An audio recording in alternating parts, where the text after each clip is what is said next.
All right, Kevin back with you for another episode of the Million Dollar Relationships Podcast. And today I'm here with Aaron Hale. Aaron, welcome. So awesome to have you on the show today. Well, Kevin, thank you for having me. It's great to talk to you again. Yeah, I'll tell you what. I have been so stoked to have this conversation today. And actually, before I get into this too much, I want to start by just giving a quick shout out to Kurt Ludhart because Kurt and Chris and Kurt is the one that introduced you and I.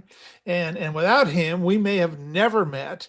And I'll tell you, I am so appreciative of Kurt and his wife, Kristen. Those two, I mean, man, not only are they just totally rock stars at what they do in business, man, they got just huge Mhm. hearts. They got huge hearts for service and just using their God-given abilities to make their biggest impact in the world. And I love those two people, man. And so and Great folks doing some great work. yeah.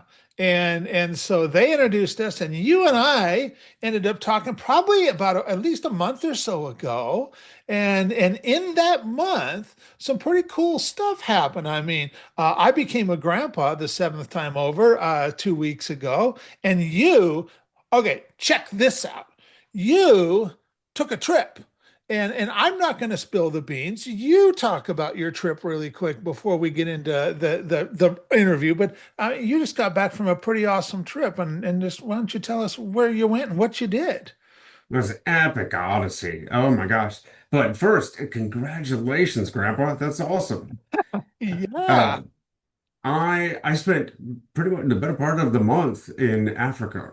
I ran from the Indian Ocean coastline right at what was that? I started in Mombasa, Kenya, and I ran 205 miles to Mount Kilimanjaro. So I did a sea to summit trek. It took me the better part of 3 weeks, Okay. about 9 days of running about a marathon a day, and then climb the mountain, which the tallest peak in Africa, one of the seven summits. And I'm not positive, but I keep narrowing the field. But I think I'm the first blind deaf person to have ever accomplished that task. Wow. Wow. Well, I'll tell you, when you and I were talking a month ago, and you were sharing with me that you were getting ready to go on this trip, I'm like, dang. I'm like, you know what? If Aaron is getting ready to go on a trip and undertake those activities, I mean, man, the rest of us kind of got a look at our own selves and be like, you know what? What's stopping us from doing anything that we want to do? I mean, seriously. And so, well, okay. So what I'll tell you, let me just start off. I'll start, first question, and I will let you know, even though I'm going to ask this as the first question, we'll kind of start present day. I do totally want to get into your backstory as well, and I will get there because you got a heck of a backstory. And but we'll start with just really simple, easy question. What do you do right now, Aaron, and who do you serve? Well, Kevin, besides going on random crazy adventures, I'm a speaker, podcaster, real estate investor, and a small business owner. I've got a chocolate company, and on the side, part-time as an excuse killer. Gotcha. Very good. Excuse killer. So define that for us. Well, uh, what I do, and this is something I'd heard a long time ago, just kind of got tattooed in the back of my mind, is that someday the story of your struggle may be the blueprint for somebody else's survival. Yeah. So, what I'm doing now is I'm looking for ways to struggle. Now that I need a whole lot, uh, I have plenty of things I could be calling excuses.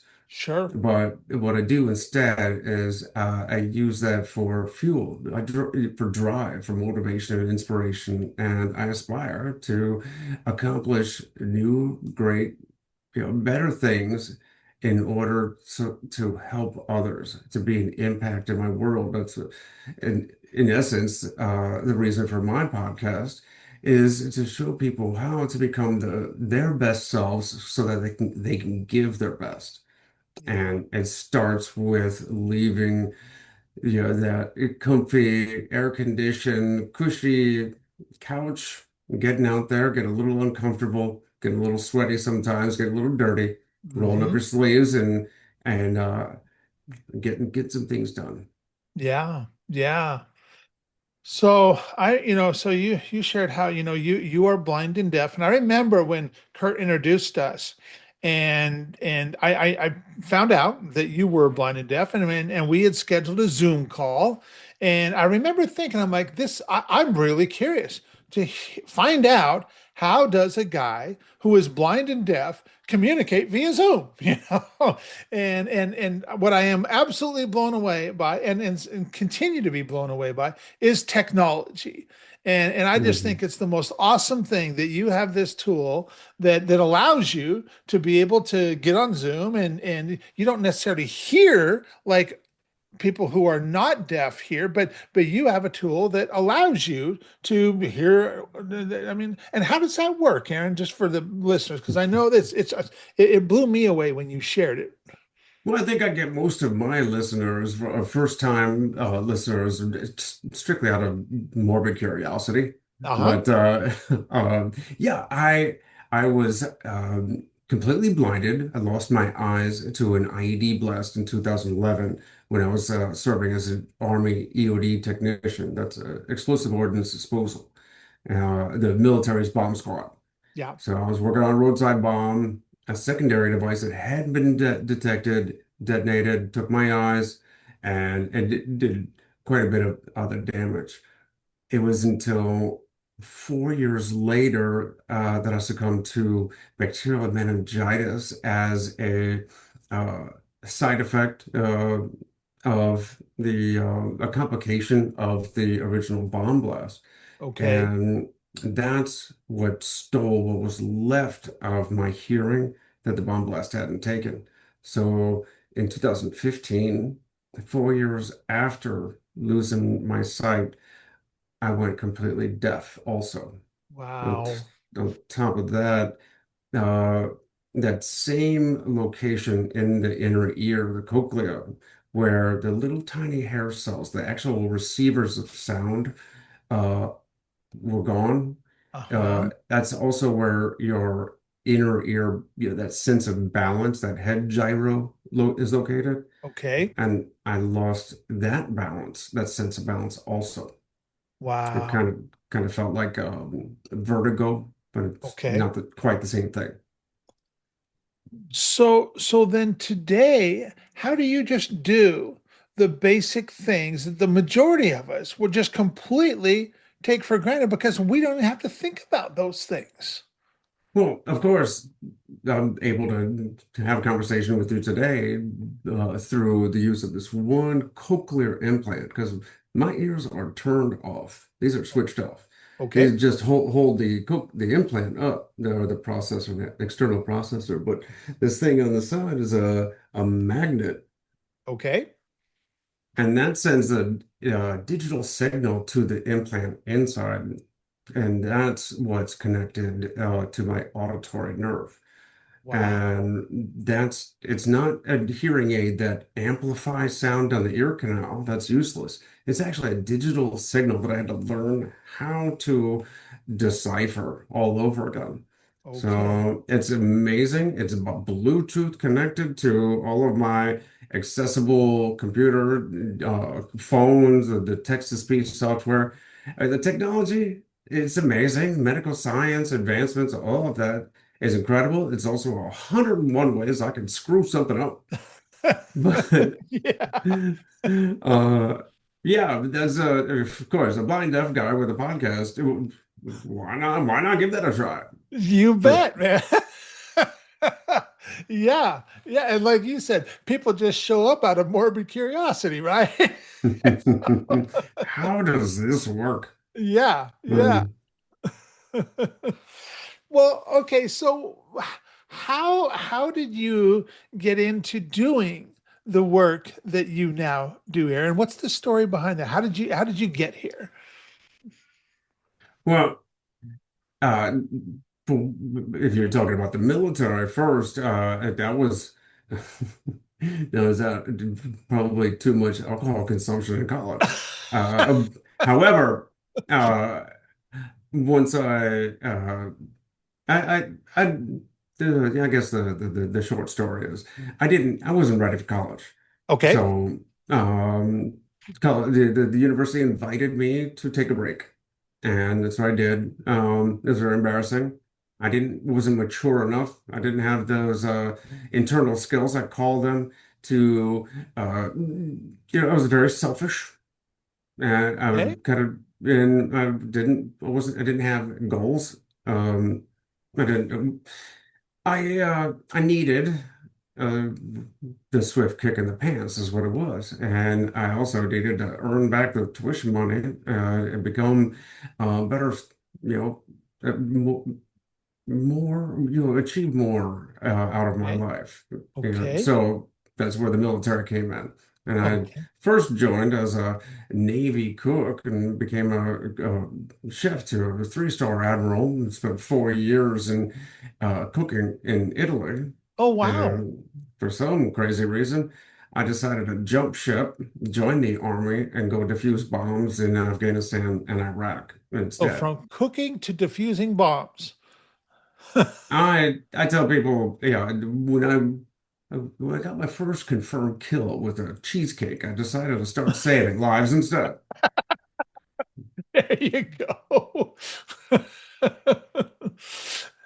And so how long were you in the military before the incident happened where the bomb blew up on you?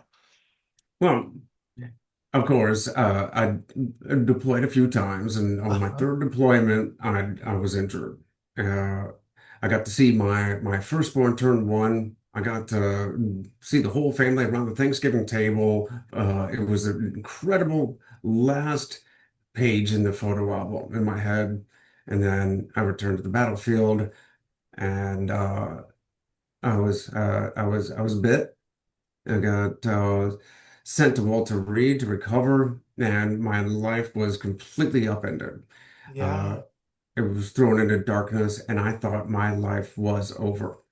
Yeah. And I bring that part up because it leads to one of the biggest, most important catalyst moments in relationships in my life.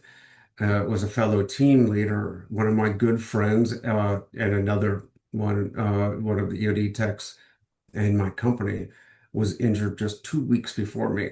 Okay. So I was actually at home on leave, an R&R, from the battlefield when he was injured, and I was right there to greet him when he came out of ICU. And I was the first one to see him. They wouldn't tell me what injuries he'd gotten because of the confidentiality. But I went into his room and they had that little stack of clothes donated, sweatpants, sweatshirt, shorts, and one shoe. Uh, One you shoe. don't you don't have to be a rocket surgeon to figure that out. Yep. But Yep. my buddy gets wheeled in, and the worst thing he can say about his condition is that it ruined a perfect, I think you said a beautiful calf tattoo. But Wow. he was high in spirit the entire time. Hmm. 2 weeks later, I'm sharing the unit with him just down the hall in my own room, Okay. and I am that was I was going through all the stages of grief, Yeah. depression, anger, all of that. And life was over. And then my buddy, Kyle, comes wheeling in the wheelchair, and he grabs my hand and says, "You got to feel this." And of course, a couple of army guys, EOD techs, and I can't see what he's doing. I'm thinking something bad is going to happen. Uh-huh. Uh-huh. But he puts my hand up under his chin, and I feel this 2 weeks of growth, stubble. Okay. And he goes, "Hey, dude, the Marine EOD techs have this liaison.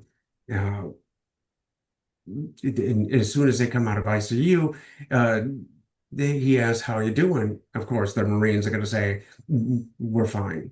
And, I'm doing well, doing fine.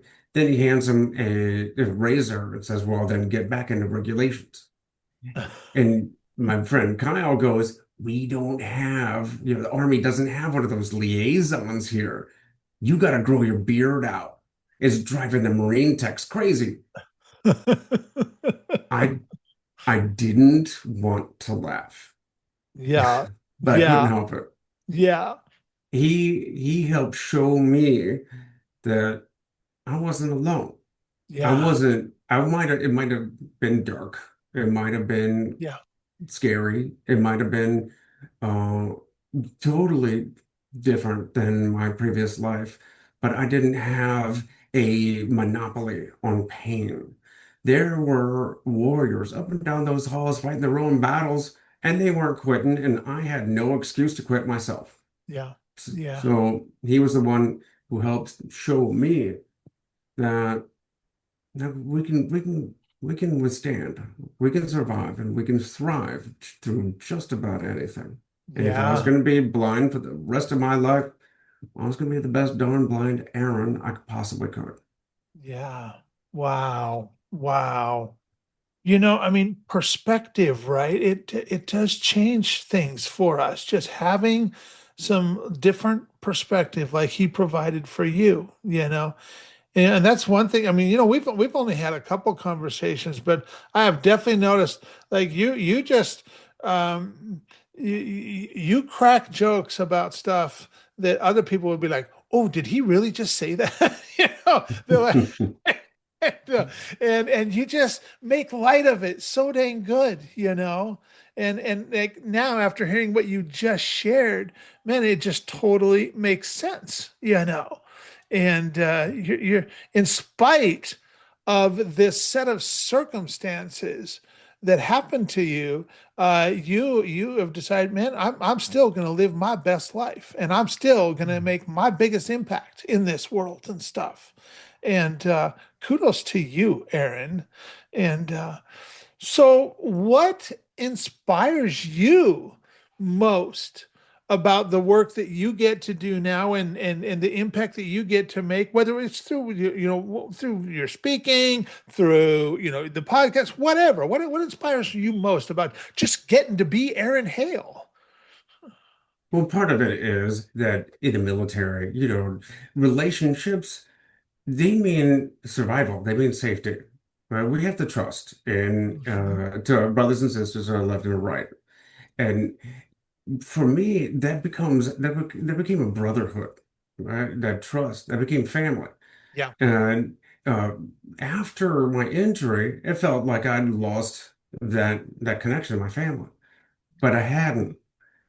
We transformed, and there are so many wounded veterans out there. There are so many people, and what I'd been given was actually a gift of sorts. I was given the gift of a story. I was given the gift of an experience, and you just said it. It was all about changing perspective. And how many people in our lives, it was like flicking a light switch on, right? Yeah. You think you're stuck. You think you're in a rut. Except somebody just says, "Oh, all you got to do is this," and it's like an aha moment. Yeah. And how many times has somebody done that for you?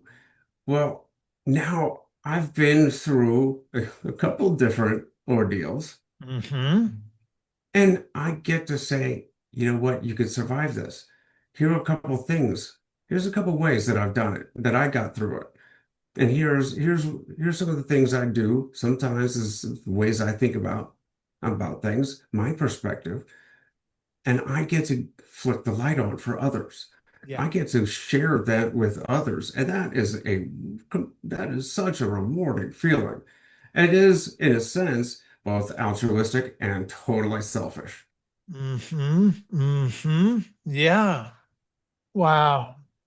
Well, okay, so now that we've got some context set here, I want to switch gears just a little bit, and I want to start moving over and talking about the relationship, having the relationship side of this conversation. And so Hmm. I'll kick it off by asking you, Aaron, have you ever been introduced to a person or persons who completely changed the course of your life or your business, so much so that much of what you have today would not be possible if not for this person or persons? And I'm just really excited to hear your story and your experience around this topic of relationships.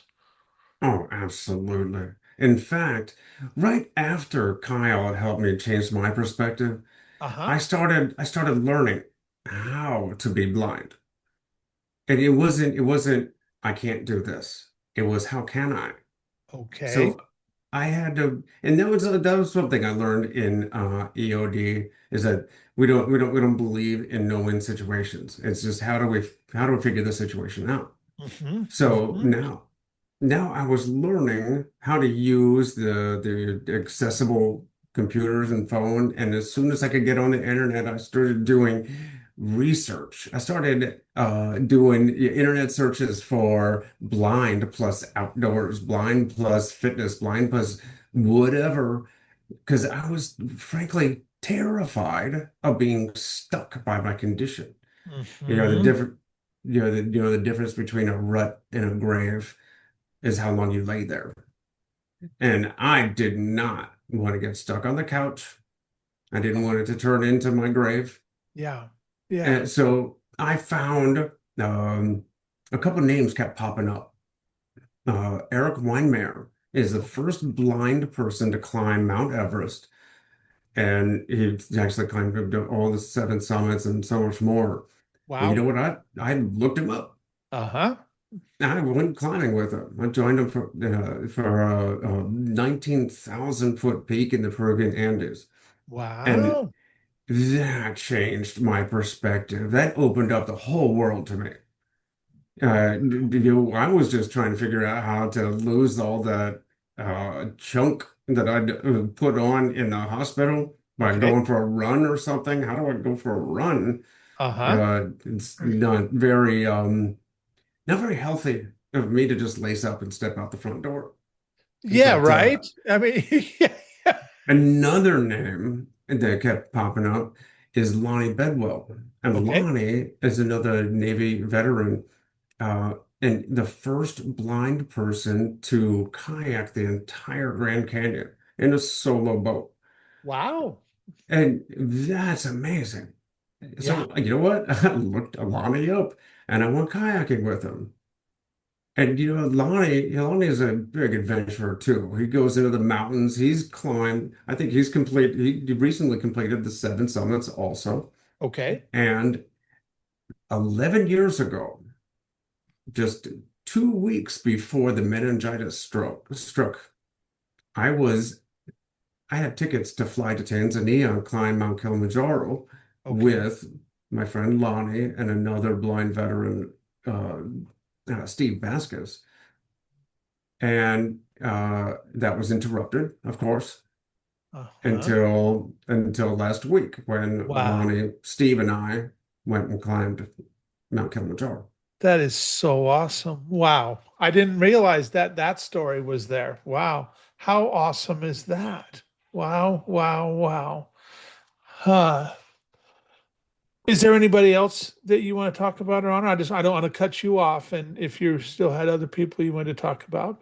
Well, imagine, I mean, I was how wide your vision can get, how broad that perspective can get. It's like going from a peephole to a bay window when I'm just thinking about how I'm going to get to the grocery store or turn on the Uh-huh. television, which kind of gave up cold turkey anyways. But these guys, they're climbing the tallest peaks. They're kayaking class five rapids. They're doing these incredible things. And Yeah. I'm thinking, I'm The thinking heck too do you do small. that? I'm thinking a little bit too small. Yeah. So I've been in Florida, so it's a little hard to find a decent mountain to train on. So I started running, run with a sighted guide, but Okay. I started running marathons, and it's funny how I don't know how I got myself talked into 4 marathons in the span of 4 months, and I registered for all of them before I'd run anything longer than 10K. Okay. But Okay. and I don't know if you figured it out, deciphered this yet. But I kind of tend to bite off way more than I can chew, Okay. and then just kind of gnaw like heck. But uh, three of those performances, three of those races qualified me for the Boston Marathon. So I ran it for the first time in 2015. Wow. Um, and then after the meningitis and my recovery, I started running again, and began actually running ultra marathons in 2023. Uh, I became the first blind deaf person to finish Badwater 135, which is the toughest foot race on earth across Death Okay. Valley. Wow. And and the thing is, I would have never even considered any of this had Yeah. it not been for these guys who've already kind of laid, they blazed that trail, Yeah. right? They Yeah. laid that track. They allowed me to widen my perspective. Yeah. And the same goes for entrepreneurship. It goes for real estate investing. And uh, my first investment in real estate, get this, was a Burr investment, fix and flip that you hold and rent, Okay. um, and purchased from, it was out of state, purchased from an online auction using hard money. And of course, that turned out exactly like you would imagine. It was just a catastrophe. But, uh, but I wouldn't have had the guts to do that as a blind person. Um, had I not seen or known of others that were doing it and Yeah. had already built the relationships that I Yeah. trusted, built a team that could help me accomplish the mission. Yeah. Yeah. and and just gave probably like the questions that you had in the beginning, and you heard about these guys, climbing mountains and doing whitewater rafting and doing all that. You're like, man, how the heck do you do that? And just hooking up with them, it's like, you found somebody who was already doing it, and like, man, this is really possible. And so now I'm just kind of curious because I know there's way more to this, because these guys have been such an inspiration and a help to you. What is an example of a situation where, because I know there's a bunch of this too, Aaron, where you personally, you got to make a really substantial impact. You got to impact other people, and maybe even in the moment, maybe it even surprised you a little bit. But you're like, and yet that would have never been possible if not for your relationship with any one of these guys, because they empowered that in you and stuff. What's an example of something like that? Well, I believe it or not, I'm not a big fan of tooting my own horn. Yep. But uh okay, don't buy that at all. But most vivid example is this adventure to Kilimanjaro. Okay. Now I just I ran it with a small handful of crew, just a couple of guides, and someone to drive the truck and make sure we had all the provisions. But when we got to the mountain, we met up with 25 of our friends, associates, co-workers, family members, and many of them had never climbed anything like this before. And Okay. they were inspired by the story. They Yep. wanted to be a part of it. And a few of them a couple of them were my, military family, Okay. and especially among the military real estate investor group that I'm a member of. I've been talking to, like other masterminds. I've been talking to one of my friends weekly for years. Okay. And he didn't even hesitate. He said, "Yeah, I want to go." And he and I climbed that mountain together. So Wow. I Wow.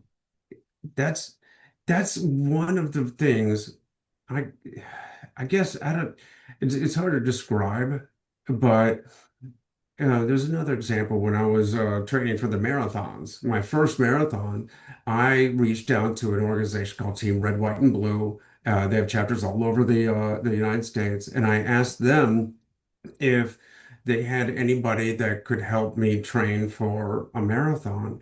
And what they did was they organized a Sunday morning marathon. They called it Aaron's Marathon Training Day. Okay. And what they would invite any of the chapter members that wanted to come, any distance or pace that they wanted to run, and they provided some refreshments. And every Sunday, more and more people would show up. Mm. And I had my training schedule, but people would run in groups, and some would just be running for, their first 5K. And Okay. eventually, it stopped being Aaron's marathon training day, and it would just became the training day. Yeah. And Yeah. and it became this thing where that snowballed, and Wow. I got to be the catalyst for Yeah. that. And Yeah. that's that sense of pride and Yes. fulfillment. Yeah. Wow.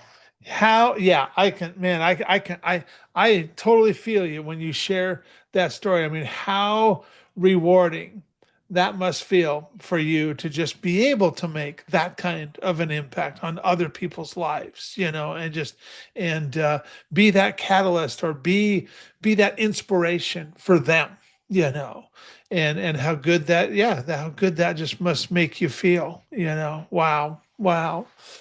Well, Going back to that perspective thing. yeah. And I could be angry or depressed or Uh-huh. frustrated because everything in my life requires assistance, a help or something. Even Yeah. like I said, stepping out the front door and going for a run, I Uh-huh. need to run with somebody. Yeah. On the other side of that coin, though, is that everything becomes a team sport. Yeah. Everything. Yeah. I get to run with a partner every time I go out and go for a training run. I Yeah. get to run with somebody. Yeah. And that's Yeah. fantastic. I get to help them with their running goals. Uh-huh. Mm-hmm. Yeah. Yeah. Yeah. Wow. Wow. Well, for anybody listening to this and thinking to themselves, man, Kevin, I really love who Aaron is. I love how he shows up, and man, he's just got a fascinating story, and I'd love to find out more about him, about the work that he's doing. Is there any websites, any resources we can share with folks? Absolutely. You can find me, I'm Aaron Hale, at A. Clay Hale on Instagram and Facebook. Okay. You can find me on LinkedIn. Okay. And of course, the podcast is pointofimpactpod.com. All right. Perfect. Perfect. I'll make sure that we include all of those with the show notes and stuff. Is there any last thing that you feel led to share, Aaron, before we call it a wrap? Well, I think it's kind of the theme here, and I just want to emphasize is that we are capable of so much more. Yeah, Sometimes we can't control the blast, but we can control the next steps. We can decide what we do next. And often, almost always, uh, we can't accomplish the impossible without a team. yeah, So, it just ties right back to relationships. yeah. Develop those relationships, feed into them, and the more you give of yourself, the more you're going to get in return. That's You right. know, that old saying about you got to fill your cup up before you can fill others, and I don't believe that's true. I believe that you cut the bottom off that cup, and you let abundance flow through you, and I then it's love never that. empty. I love that. I love that analogy. Yeah. It's interesting because we're not going to leave this world with anything more than we came into it with.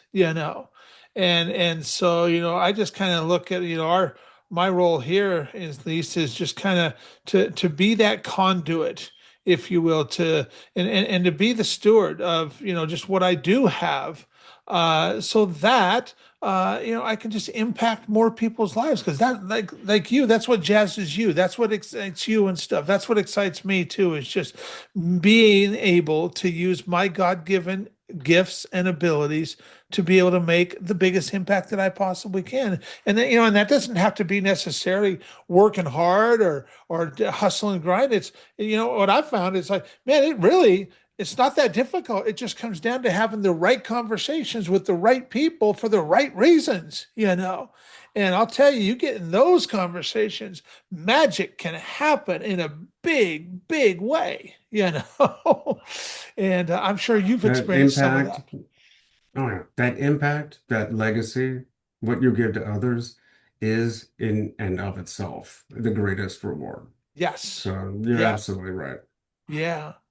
Well, Aaron, I want to thank you so much for taking the time to have this conversation today. I really appreciate it. I really appreciate you. And I'm excited to get this out there and share it with folks. So thank you so much, Aaron. Well, thank you for having me on, Kevin. It was great to talk to you again. Absolutely.